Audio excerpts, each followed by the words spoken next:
శ్రీ గురుభ్యో నమః. నమో విశ్వకర్మణే విశ్వకర్మసమారంభం విశ్వరూపాయ మధ్యమాస్మదాచార్యపర్యంతం వందే గురుపరంపరం వందే గురుపరంపరం. వారాహీదేవి యొక్క నవరాత్రులు ప్రారంభమైనది.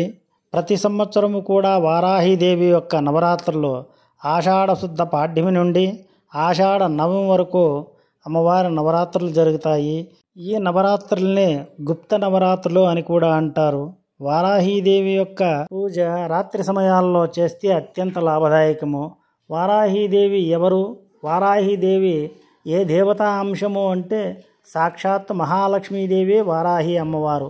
ఈ వారాహి అమ్మవారు ఎలా ఈ తల్లి అవతారం ఎత్తినారంటే, పూర్వకాలమున హిరణ్యాక్షుడు భూమిని జలములోకి తీసుకుని వెళ్ళేటప్పుడు అప్పుడు స్వామి శ్రీ మహావిష్ణువు వరాహ అవతారం ఎత్తి హిరణ్యాక్షుణ్ణి సంహారము చేసినప్పుడు భూదేవిని రక్షిస్తాడు. ఆ సందర్భంలో భూదేవి స్వామివారి యొక్క అందాన్ని చూసి వ్యామోహరాలై ఈ తల్లి కూడా వరాహావతారం ఎత్తి స్వామివారిని ప్రసన్నం చేసుకుంటుంది. కాబట్టి వారాహీదేవి శ్రీ మహాలక్ష్మి. లక్ష్మీదేవి యొక్క సహస్రనామాల్లో కూడా ఈ ఒక్క నామం ఉండాలి. వారాహి ధరణీ ద్రవాయ నమః అని అంటారు. అంటే కాబట్టి వారాహీదేవి మహాలక్ష్మి అని అందరూ మనం గమనం చేసుకోవాలి. అలాగే ఈ వారాహీదేవి యొక్క నవరాత్రుల్లో మీ అందరి కోసం వారాహీదేవి యొక్క ఒక్క స్తోత్రం చెప్తాను.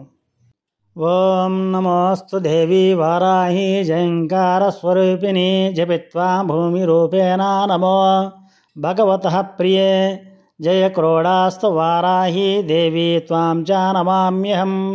జయ వారాహి విశ్వేశే ముఖ్య వారాహి తే నమః. ముఖ్య వారాహి వందే త్వాం అందే అందినీతే నమః. సర్వదృష్టా ప్రదుష్టానాం వాక్స్తంభనగరీ నమః. నమః స్తంభిని స్తంభే త్వాం జృంభే జృంభినీతే నమః. రుందే రుందిని వందే త్వాం నమో దేవీ తు మోహిని. స్వభక్తానాం హి సర్వేషాం సర్వకామప్రదే నమః. బాహ్వో స్తంభనకరీ వందే చిత్తస్తంభినీ తే నమః. చక్షుస్తంభినీ త్వాం ముఖ్యస్తంభినీ తే నమో నమః. జగత్స్తంభినీ వందే త్వాం జిహ్వా స్తంభనకారిణీ. స్తంభనం కురు శత్రూనాం కురు మే శత్రునాశనం. శీఘ్రం వశ్యం చ కురుతే యోజ్ఞా వాచాత్మికే నమః. టచ చతుష్టయా రూపే త్వాం శరణం సర్వదా భజే. హోమాత్మికే పాడ్రూపేణ జయ ఆధ్యాననే శివే. దేహి మే సకలాన్ కామాన్ వారాహి జగదీశ్వరీ. నమస్తుభ్యం నమస్తుభ్యం నమస్తుభ్యం నమో నమః. ఇదమాధ్యాననా స్తోత్రం సర్వపాప వినాశనం.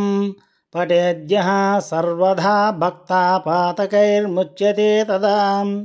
లభంతే శత్రువో నాశం దుఃఖరోగా అపమృత్యవః. మహాదాయుష్యమవాప్నోతి అలక్ష్మీర్నాశమాప్నుయాత్.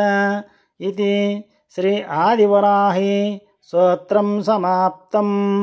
ఈ వారాహి అమ్మవారి యొక్క ఆయుధాలలో రోకలి నాగలి కూడా ఉన్నది. కాబట్టి గృహముల్లో పూజ చేసేవాళ్ళు రోకలి పెట్టుకొని పూజ చేసినాను వారాహి అమ్మవారికి పూజ చేసినట్లే లెక్క. అలాగే వారాహి అమ్మవారి చిత్రపటాన్నైనా పూజ చేసుకోవచ్చు, లేదా నాగలి పెట్టి కూడా కొంతమంది పూజ చేస్తూ ఉంటారు వారాహి నవరాత్రుల్లో. ఈ వారాహీదేవి యొక్క కృపా కటాక్షాలు అందరికి కలగాలని కోరుకుంటూ, ఆ వారాహీదేవి యొక్క అనుగ్రహం ప్రతి ఒక్కరి మీద ఉండాలి, ప్రతి ఒక్కరూ సుఖశాంతులతో జీవించాలని ఆ పరమేశ్వరుని కోరుకుంటూ, నమో విశ్వకర్మణి. మా ఛానల్ నచ్చినట్లయితే సబ్స్క్రైబ్ చేసుకోండి.